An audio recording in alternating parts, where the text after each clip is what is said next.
আমার ডান পাশে বসে আছেন আমার মা, আর আমার বাম পাশে বসে আছেন আমার বাবা, আর আমি অসহায়ের মতো মার মাঝখানে বসে আছি। বাবা আমার মুখ তার দিকে ঘুরিয়ে বলল, শুন, মামাতো বোন আর নিজের বোন বিষয়টা প্রায় একই। মামাতো বোন কি করে বউ হবে? মামাতো, খালাতো, ফুফাতো, চাচাতো বোনদের সাথে মারামারি, দুষ্টামি, ফাজলামির সম্পর্ক থাকবে, ওরা আবার কি করে বউ হয়? আমি বাবার কথা শুনে আমার মাথা নাড়িয়ে বললাম, ঠিক বলেছো বাবা। আমার কথা শুনে মা আমার ডান গালের সজোরে থাপ্পড় মেরে বলল, আমাদের ধর্মে কোথাও লেখা আছে যে মামাতো বোন বিয়ে করা যাবে না? তাছাড়া তুই দেখেছিস সাদিয়া কত সুন্দর আর ভদ্র মেয়ে। আমি মার কথা শুনে মাথা নেড়ে বললাম, তা ঠিক বলেছো মা, সাদিয়া অনেক সুন্দর মেয়ে। এবার বাবা আমার বাম গালের সজোরে থাপ্পড় মেরে বলল, হারামজাদা, তোর তো চারিত্রিক সমস্যা আছে। মামাতো বোনের সৌন্দর্য তোর চোখের সামনে ভাসে কিভাবে? তাছাড়া শুধু ফর্সা হলে সুন্দর হয় নাকি?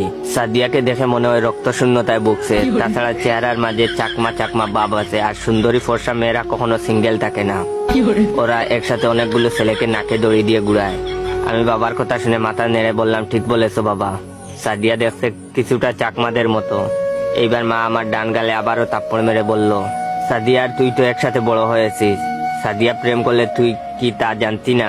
আমি মাথা নেড়ে বললাম, তা ঠিক বলেছো মা, সাদিয়া কারোর সাথে প্রেম করে না, করলে আমায় অবশ্যই বলতো। বাবা আবার আমার বাম গালে থাপ্পড় মেরে বলল, হারামজাদা, সারা জীবন যাকে মামা বলে ডেকেছিস তাকে আব্বা বলতে লজ্জা করবে না? আমি মাথা নেড়ে বললাম, হে বাবা, লজ্জা করবে। মা আবার আমার ডান গালে থাপ্পড় মেরে বলল, লজ্জার কিছু নেই, বিয়ের পর অভ্যাস হয়ে যাবে। এইভাবে বাবা মার তর্ক চলতে লাগলো, আর আমার দুই গাল একের পর এক থাপ্পড় সহ্য করতে লাগলো। কয়েকদিন পর বাবার আপত্তি থাকার পরেও মার জোরাজুরিতে আমার আর সাদিয়ার বিয়েটা হচ্ছে। আমি যখন কবুল বলতে যাব তখন বাবা আমার ডান কানের কাছে এসে বলল, সি সি সি, তুই তোর বাবার সম্মানের কথা ভাবলি না? যাকে এতকাল শালা বলে ডেকেছি তাকে কি করে এখন বাবা জো? তোর হাতে ধরি, এখনো সময় আছে, তুই বিয়েটা করিস না।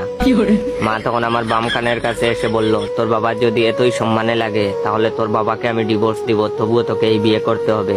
ডিভোর্সের কথা শুনে বাবার মুখটা চুপসে যাওয়া বেলুনের মতো হয়ে গেল, আর আমি তখন হাসতে হাসতে কবুল বলে ফেললাম।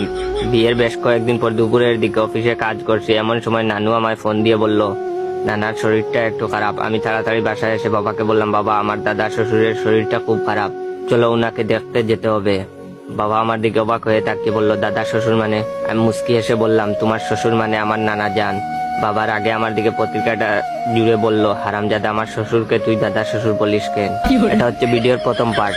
আপনারা কি চান এই ভিডিওর দ্বিতীয় পার্ট নিয়ে আসি? যদি চান তাহলে এই ভিডিওতে বেশি বেশি করে like, comment, share, copy link করবেন। ধন্যবাদ।